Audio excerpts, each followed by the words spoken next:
maintenant ou jamais, je vous demande d'accueillir Pascal, petit Pascal.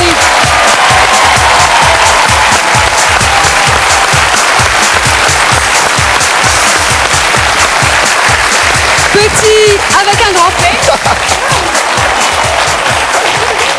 Comment tu vas? Ça va. Bien. On retrouve le duo comique, hein, notez bien. Oui, on fonctionne bien ensemble. Vous allez faire un duo comique tous les deux? C'est en prévision, non? Je sais pas qui je préfère. Ah, voilà, moi aussi. Et on a un petit Pascal. Je crois que c'est notre fils. Le gentil bonhomme. Ça va? Ça va? T'es venu avec papa? Hein, tu veux pas lâcher papa? Voilà. Comment il s'appelle ce petit bonhomme? Eduardo. Eduardo. Bonsoir Eduardo. Non. Alors, Ça me suffit. Pascal, comment ça s'est passé quand vous avez vu David sur la scène derrière vous? Ah, ça a été quelque chose parce que je m'en suis pas rendu compte tout de suite et puis comme je prends quelqu'un à partie que je fais monter sur scène, je croyais que c'était cette personne qui était revenue sur la scène, donc je me suis retourné une première fois, puis j'ai réalisé mais c'est pas le même. J'ai regardé la deuxième fois, j'ai regardé et là les pièces jaunes sont tombées quoi.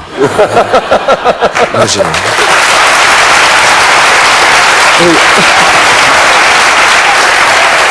Donc c'est la deuxième fois que vous avez compris que c'était David. oui. Et là, vous êtes dit quoi? Qu'est-ce qu'il fait là? Bah, Enfin, qu'est-ce qu'il fout là? Dans mon spectacle? Alors, vous êtes allé au point virgule, vous avez joué devant cette salle parisienne, mais aussi devant des professionnels. Vous avez découvert juste à l'instant les critiques qui ont été faites, d'insister sur la gestuelle, qu'il y avait des petites faiblesses dans le texte. Elles sont bonnes, je suis content. Les critiques, Oui. et vous allez en tenir compte, hein, le fait de...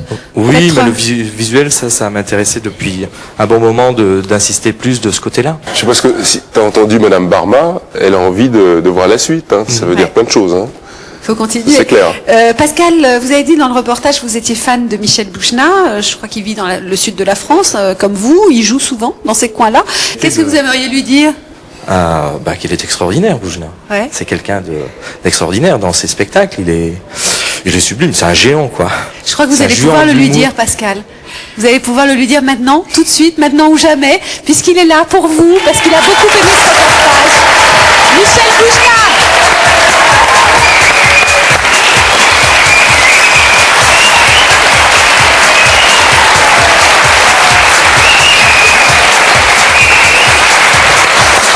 Michel Bouchna! Tu vas voir.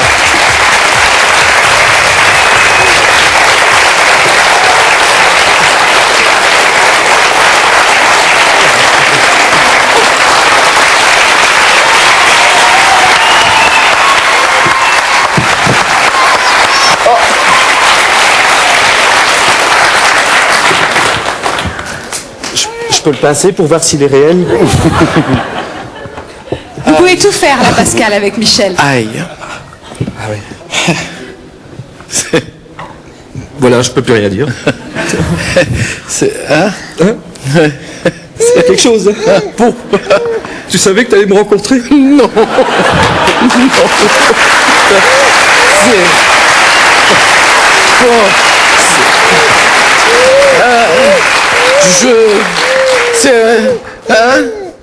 Il parle plus dans ses spectacles.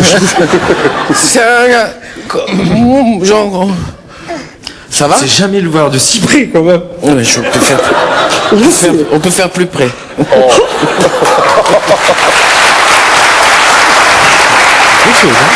Pascal, pincez-le une fois pour toutes et dites-nous ce que vous ressentez.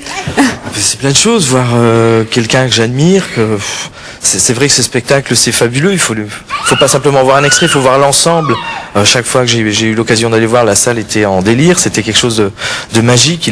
Il arrive à nous faire rire, à nous mettre de la tendresse, de l'émotion. Et puis ce que je dis toujours, ce qui est le plus dur, c'est vrai qu'on dit des fois faire pleurer c'est facile, mais faire rire, puis faire pleurer, puis juste derrière refaire rire, ça c'est très dur. Et Monsieur Bouchna est un grand monsieur parce que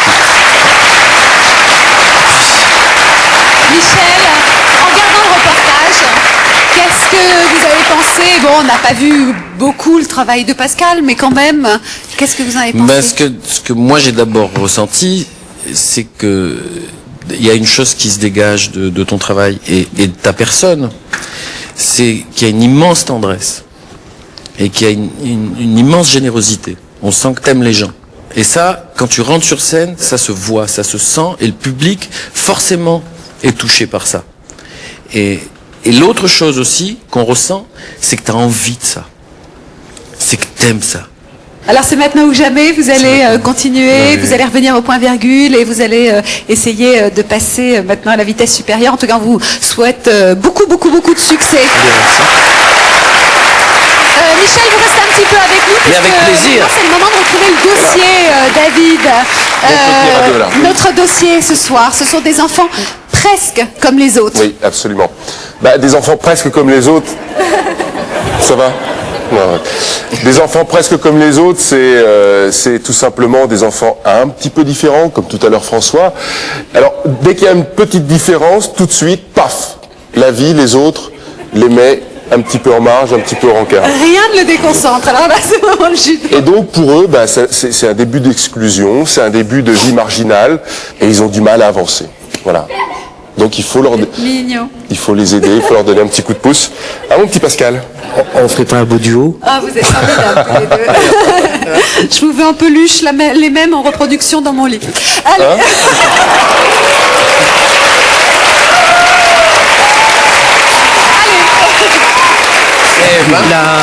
La reproduction, c'est pour qui?